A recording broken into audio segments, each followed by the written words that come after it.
Сәлем барлықтарыңызға, сіздермен тағы да мен Арайдың асханасы. Бүгін тағы да өте оңай жасалатын сгущенкамен осындай пирог дайындаймыз. Жасалу жолы да оңай, тез жасалады. Міндетті түрде видеоны соңына дейін тамашалаңыздар.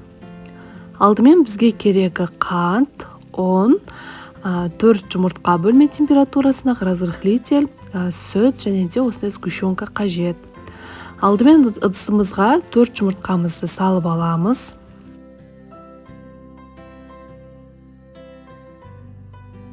Оның үстіне қантымызды қосып, миксердің көмегімен жақсылап араластырамыз.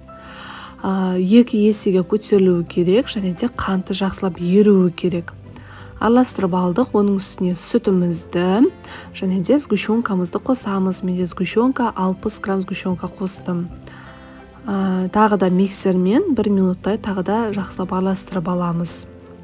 Одан соң ұнымызға қопсытқышымызды, яғни разрыхлительді қосып араластырып, ұнымызды аз мөлшерден сала отырып, бір массаға жеткенше осылай миксердің көмегімен араластырып аламыз. Осы тұста міндетті түрде пештеріңізді қыздырып қойыңыздар. Ыдысымызға, формамызға құйып алдық. Менде форма 24 сантиметрлік форма. Егер 18-20 сантиметрлік формада жасасаңыздар, пирогтарыңыз 2 есе көтеріледі. Алдымен қызып тұрған пеште 180 градуста 20 минуттай пісіріп аламыз. Одан кейін 160 градуста 15-20 минуттай тағы да пісіріп аламыз. Мінеке уақыт өтіп шықты. Толық суығаннан соң формасынан ажыратыңыздар.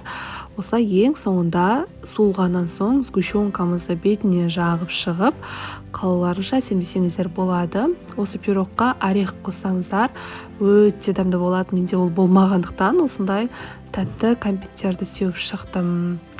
Мінеке достар, біздің пирог дайын болды. Менің балаларым таласып қойып жеп қойды. Міндетті түрде жасап беріңіздер.